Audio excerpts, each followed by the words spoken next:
ลาวถึกรับร้องเป็นสมาชิกคณะบริหารงานกลุ่ม LLDC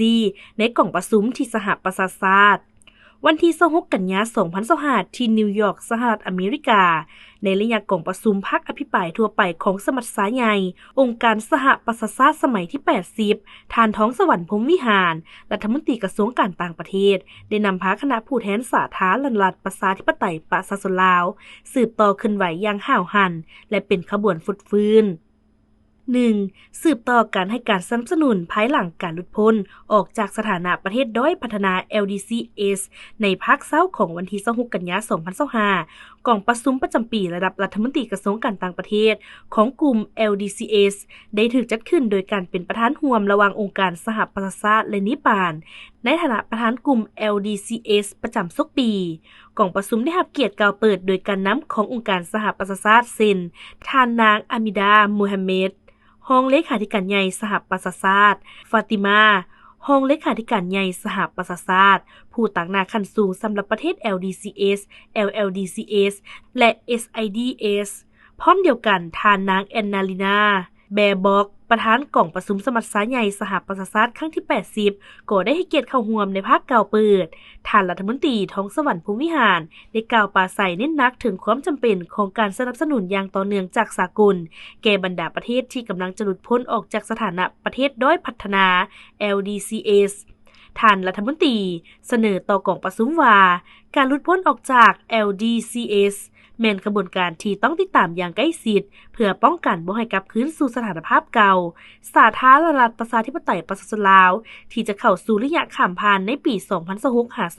2029ยังจะต้องการช่วยเหลือในการจัดตั้งปฏิบัติแผนดำเนินงานดู5ระยะปี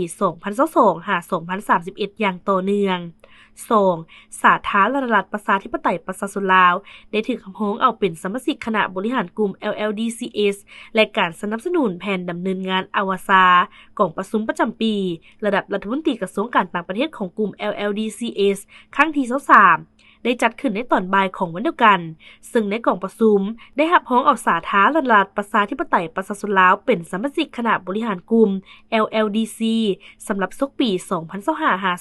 2026ซึ่งเป็นการแสดงถึงบทบาทและการมีส่วนร่วมที่นับสูงขึ้นของสาธารณรัฐประชาธิปไตยประชาชนลาวในเวทีสากล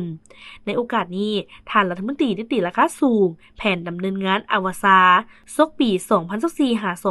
2034และให้คำมั่นสัญญาที่จะผ่อนขยายเนื้อในของแผนดำเนินงานนี้เข้าในแผนพัฒนาเศรษฐกิจสังคมแห่งชาติโดยเฉพาะในการพัฒนาพื้นฐานโครงสร้างการขนส่งเพื่อการหันเปลี่ยนเป็นประเทศเสื่อมจอด Land Linked Country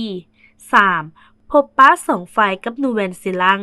นอกจากการเคลื่อนไหวในขอบกล่องประชุมปิ่นอ้อมแล้วท่านรัฐมนตรีท้องสวรรค์พรหมวิหารก็ยังได้พบปะ2ฝ่ายกับท่านวินสตันปีเตอร์สรัฐมนตรีกระทรวงการต่างประเทศนูเวนซีลังทั้ง2ฝ่ายได้ตีราคาสูงต่อสายผูกพันร่วมมือยาวนานระหว่าง2ประเทศโดยเฉพาะผลสำเร็จในด้านการสร้างขีดความสามารถให้แก่ทรัพยากรมนุษย์และการศึกษา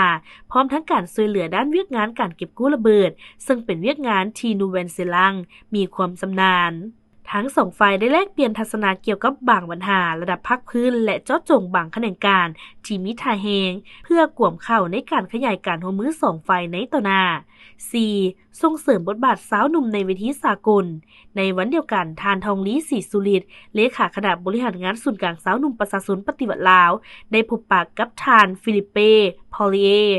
ผู้ช่วยเลขาธิการใหญ่สหประชาชาติด้านเวียกงานสาวหนุ่ม